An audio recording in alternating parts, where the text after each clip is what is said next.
Greta was a handout you were given for you to be able to map and draw. So you would see her face, and then I gave you a box.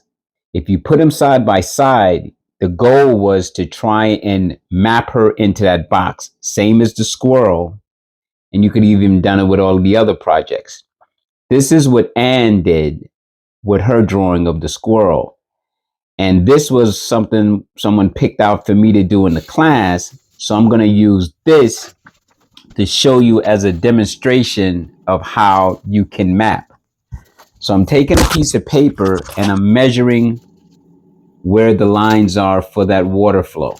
And I'm marking them in a box that's equivalent to the same size as the box of this image, such as Greta, such as the squirrel, blah, blah, blah. So now that I've mapped out some pretty much like 3 points of where the water flow is, where her hand is, now I'm going to freehand and draw the water flow, looking for relationships, how things relate to one another, how things relate to the border of the box, so that I can get the image in as best as I can. Does it have to be 100% identical? No. I'm just aiming for a high percentage of recognition, for it to come out looking somewhat like the drawing. If I wanted to get specific, I would spend a lot more time mapping out. Now, you could always grid, you could always just eyeball it and freehand it. You could even trace if you want to. But if you want to learn to draw, then you want to be able to look at how things relate to one another. And I think that mapping, like gridding, is just a way for you to be able to get an idea of where things are, what the proportions are, and so that you can map out your drawing little bit by little bit and gradually build it, just like you would if you were shading it and putting value to it, a little bit at a time. And you can map 14 points, 20 points, 100 points if you want. I just chose to use 3. I used the water's width, the flow of the water's width, and the flow of where the hands were basically positioned, and then everything else I'm just eyeballing. Now I'm adding values. What I'm using is graphite powder with a brush. You can easily use a pencil. But again, I'm trying to show you, and I've even sped up the video, so I don't want to, one, talk a lot, which I have to talk you through this process. And I don't want you to have to watch how long it's actually taken me to draw just this small part that you're going to see.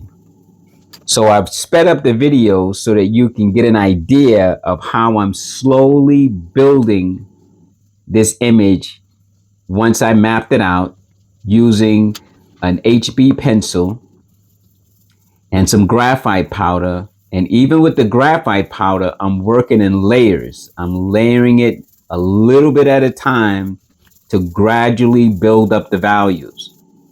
So for drawing, you may want to use this approach. You don't have to, but you may want to go at it a little slower than you're probably used to, so that you can take in all of the elements that make up the drawing, instead of just trying to look at it really quickly, render it really quickly. Speed isn't always your friend. Sometimes you want to take your time.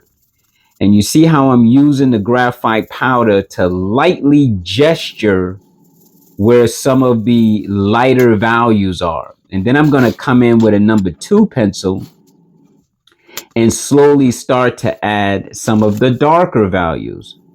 And if I were going to do this, which I probably am going to finish this picture off camera, or maybe on camera, then share it with you on camera with a high speed, because I'm going to spend a few hours drawing this, because it's a great exercise and I already enjoy it. I already like how it's going. So I'm using a stump, and someone had asked in class about stumps, and I said I like a dirty stump. And this is why. Because of the dirty stump, it kind of has some residue of graphite on it. I'm now using the stump to draw with. And because the stump is giving me light graphite gradations, I could always erase this and adjust this as needed.